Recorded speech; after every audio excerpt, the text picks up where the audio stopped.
It's part of every school student's education, how a bill becomes a law. It's documented in textbooks, in presentations, even in kids' cartoons. But as countless movies, plays, and TV shows have demonstrated, what we may have learned in school about the process may not bear much resemblance to how it actually happens when real lawmakers are involved, especially when you bring in lobbyists, other elected officials, taxpayers, interest groups, polls, and money. And yet this most basic government function has become very complicated and often almost completely opaque. Here to talk about that are two activists from very different points on the political spectrum, but who share a concern about the process of crafting legislation and keeping it transparent, accessible, and ethical. Catherine Turcer is with the government watchdog group Common Cause. Maurice Thompson is with the 1851 Center for Constitutional Law. So I want to just talk a little bit about some bills here, and like this. This is a bill. This is a bill, this is Senate Bill 310. This is the one that we're calling the Energy Freeze Standards Bill. And you can see on here that there's a sponsor's name on it and everything.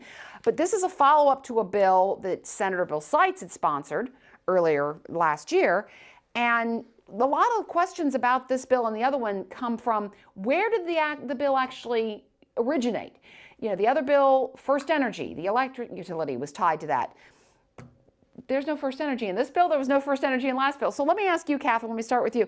The idea of where legislation originates, it's not always the name of the senator or representative on the bill. Well, I think a lot of times we get this idea, like, that this is like Schoolhouse Rock, like, I'm only a bill, yes, I'm only a bill. And you have this sense that, you know, the people sit down and they say, you know what, we need a stop sign or we need whatever. And it's, you know, it's coming from, you know, problems that people have. And some of them do start that way, but so many of them start from industry, they start from interest groups. And we don't actually know exactly where they started because the Legislative Service Commission is not permitted to tell you where they start. And unless a sponsor is really willing to say, hey, this came about because this specific, you know, individual asked me, we don't actually have access to that. And this is something that we actually used to have. You know, President Finan, that was something that you could get. You could go back and you could track. Now, of course, there were enough of those gotchas that was changed. And now a bill shows up, you have a name on it, but you don't necessarily know where it came from, and you can't follow the money. And when you say the Legislative Service Commission, this is a nonpartisan agency in the State House that helps kind of keep track of legislation and does fiscal analysis of legislation. And let me ask you, Maurice, you've actually been involved in crafting legislation. You've helped write legislation, but it's not like Maurice Thompson's name is on that legislation. No, absolutely not. And with the exception, of course, of the things that I sometimes work on and a few other things, we like to teach something we call the Baptist and the bootlegger theory of lawmaking, which goes back to the Prohibition era, where there were two different groups that wanted prohibition of alcohol, the Baptists who sincerely believed it, and the bootleggers who could make more money off of it. And the bootleggers would actually fund the Baptists to use their argument. And we see that around the State House all of the time. What we see is a well-funded interest actually making huge contributions to perhaps destroy their market competitor in some cases, or craft some regulations that benefit them. And then the lawmaker who sponsors it will run out and say, I'm protecting the public from some particular harm. And whenever you hear a legislator craft his bill in such a way as, I'm protecting the public, this is for the public good, the public health, the public welfare, there's usually a very well-funded private interest propping up that speech. In Ohio, there's a bootlegger behind almost every Baptist, whether it's railroads fighting heavy trucks on roads with scary ad campaigns, or casinos contributing to destroy the internet cafes. Over and over again, we see this play out. And now, when you talk about interest groups too, Catherine, and you and some other groups have talked about the influence of major interest groups. The American Legislative Exchange Council, ALEC, comes to mind. When you ask lawmakers, and this one in particular, Senator Troy Balderson, who was on this show a couple weeks ago, I specifically asked him where this bill came from. He said it came from the public. It came from people coming to him. There are those who think that it came from ALEC, though. How do you figure out where some of these bills come from, especially when there's requires model legislation from a variety of groups that seems to be similar in a lot of different states. So, what we're talking about is connecting the dots. Can you prove exactly where it came from? Well, no, of course not. But you do know that if you have model legislation that comes out of the American Legislative Exchange Council, which ALEC, if you have that kind of model legislation, it shows up in multiple states around the same time, you can pretty well figure out where it likely started. And we do have legislators who are involved in ALEC. I mean, Bill Seitz, as I of mentioned course. earlier, very much involved in ALEC. But they're not the only ones, right, Maurice? I mean, there are other interest groups here in Ohio that are writing all sorts of legislation. Sure. We're barely concerned about ALEC. We're much more concerned about Ohio groups that have, again, that kind of very acute financial interest. And sometimes they're using taxpayer funds to advance their agenda. So they're essentially using tax funds to increase taxes more. For example, the Ohio School Boards Association, Ohio Municipal League, Ohio Township Association. These are innocuous sounding groups that are actually lobbying organizations that lobby for bills that make it easier to get the ballot language they want, to increase taxes. And of course, on the other side, the private sector is full of its own lobbying groups that, yes, as you indicated, oftentimes write the bill, hand it to the legislator, and say, this is what I want it to look like. Now, a legislator may make some changes, but we all need to be very acute to the fact that when a bill is introduced, it's coming from somewhere. It's coming from some private interest more often than not. And here's another one, too. These are the 4 pages of amendments that were added into the budget update, the MBR, the main portion of the MBR. The MBR was actually split up into several different bills. And it's interesting. You see lots of changes on here, but I don't see any names. I don't see anybody stepping forward and saying, I put this in there. Well, one of the things that I always find disturbing is, we're going to get to November and people will say, vote for me based on my record. Well, that's all well and good if we could actually track what your record is. And so we have lots of different amendments that come about that we're not sure who they are. It's whether it's what they call an omnibus bill or a substitute bill. And you're like, okay, well, whose were they? And if all of it's on everybody, then nobody's responsible. It's like that diffusion of responsibility where how do you hold our elected officials accountable? And all this stuff is like such inside baseball until you realize it impacts every single person in the state of Ohio. And this is interesting because there were a lot of things on here. This was supposed to be about the budget update, and there are a lot of things in here that don't appear to have a whole lot to do with the budget. And this is something that happened last time around with the actual budget, the idea of, abortion-related measures being put into the budget. Why does this happen? Well, it happens because the Ohio Supreme Court and some lower courts don't enforce the Ohio Constitution. The Ohio Constitution has a single subject rule that says that a bill has to be about one subject, and that subject has to be clearly expressed in its title. No other subjects are allowed. And the Constitution has a uniformity clause, which requires that any legislation be uniform in its application across the state. And these two features have simply not been enforced by the courts. The courts have given wild leniency to the legislator to essentially do whatever they want under these topics. And at the same time, they've also shredded the standing doctrine, basically disallowed Ohioans, interested citizens from going to court to stop legislation that violates these rules, which were crafted back in 1851 to prevent log rolling, the idea that you would attach unpopular single riders to bills that wouldn't pass on their own, but you could just tuck them into a popular bill and then get them passed. We didn't want that kind of thing, and so that's what the Constitution actually prohibits. And it's really the courts that are ultimately responsible for stopping this. And these amendments are different. I mean, when you watch the House and Senate during session, you'll see people stand up and offer amendments to bills. Right. But these kind of amendments are a lot different in terms of there's no, like I said, there's no names on them. So one of the things that I've always thought was interesting is, the folks that, of course, wrote our open meetings in legislation are, in fact, the people who are in the legislature, right? So when they crafted the open meetings, which says, you need to deliberate in public,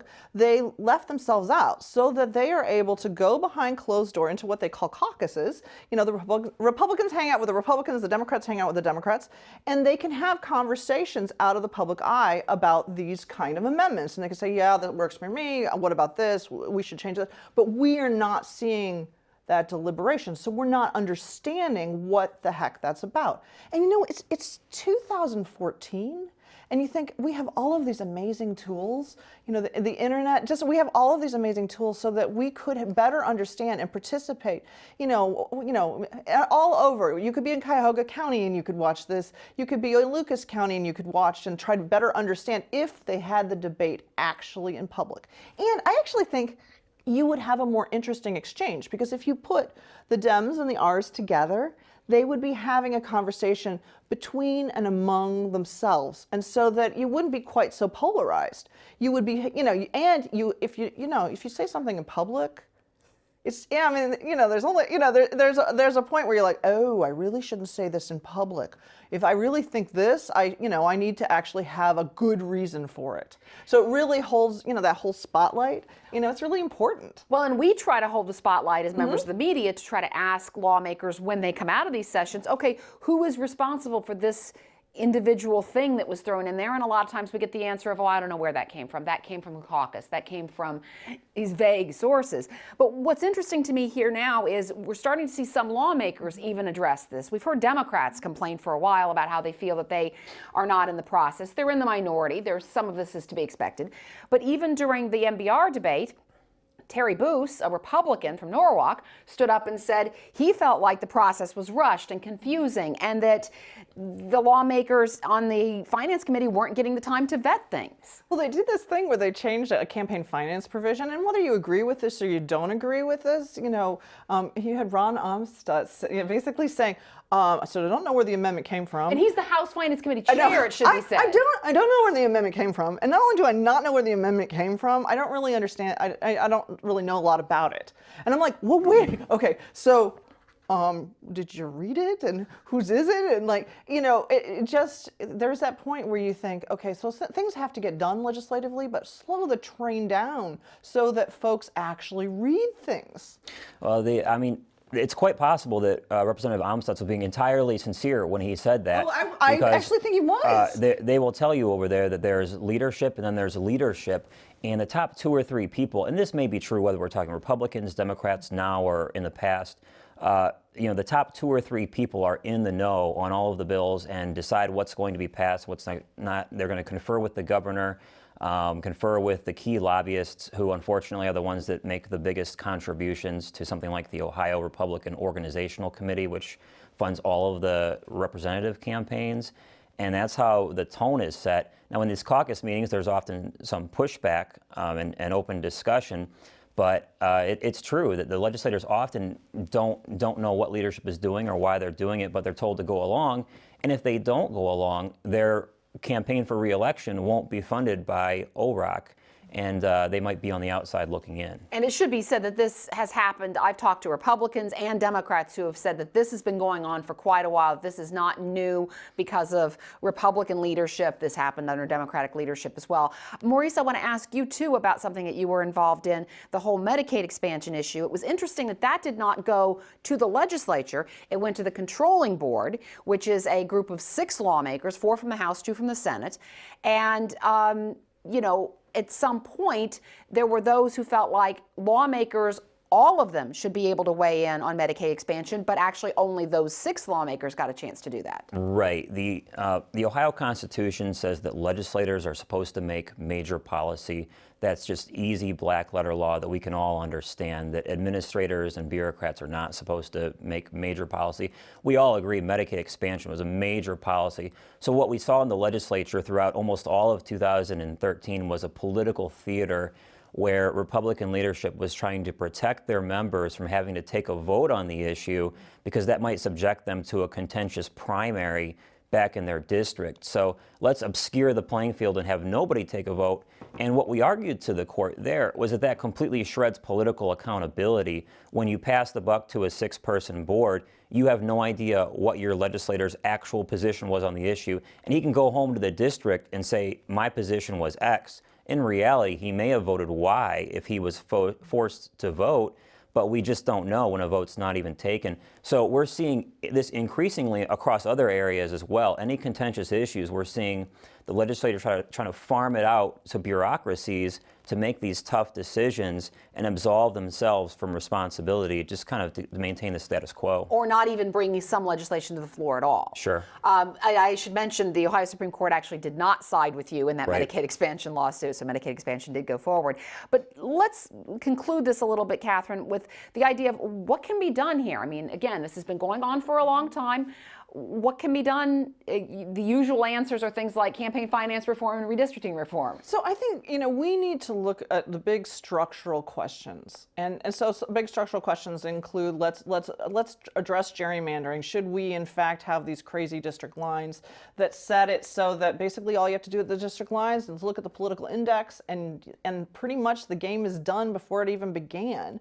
So clearly that needs to be done. But the other thing is, the folks that write the rules have created a really rigged game for themselves, and it hurts us all. And so as opposed to just asking, our legislators, hey, we need better education, or hey, I'm worried about tax policy, or whatever your issue is, we need to ask voters to say, hey, we want a fairer, more transparent system. And it's good for me, it's good for my neighbor. It's that notion of it's good even for people you don't agree with. It's not like Maurice and I are hanging out all the time. You do come from different right. perspectives. I have an understanding that this level of transparency would be good for everybody because we would have more accountability, and we all deserve that. What do you think the answer is here? I think I'm on both sides of Catherine in terms of my solutions. One is more fundamental, which is government just does too much. If you look at the Constitution and what government is actually permitted to do, and you look at all of the areas of our life that it's actually in, what you see is that it just does more than it's supposed to be doing and more than it can do well. And so a lot of times these problems of accountability and transparency, we're concerned about them because they're in an area of our life where we don't really want them and they shouldn't be. So if government does less, we have less concerns about accountability and transparency. Secondly, it really is on the courts. These judges are elected. People need to learn about who their judges are. And there's this philosophy of deference to the legislature based upon the presumption that the legislature carefully weighed the constitutionality of whatever law it passed before it passed it, which is obviously a hoax that we can all agree at this table. So the courts need to do the job of scrutinizing legislation, the job that they are elected to do. And until we change the mentality of the Ohio judiciary, we're not going to be able to change what the legislature does. But how do you avoid the whole label of activist judge? Well, they're actually activists by bending over backwards to uphold unconstitutional legislation. These judges claim judicial restraint, but their form of restraint is the ultimate activism because they're abdicating from doing their job. They were sworn in to uphold the Constitution. And in fact, by taking an oath in their mind to never strike down legislation, even when it violates these rules we're talking about today, that's the ultimate form of activism, and Ohioans need to understand that, and I think they're ready to embrace judges that will actually provide a check and a balance to the legislature. Catherine Turcer, Maurice Thompson, thank you very much for being here.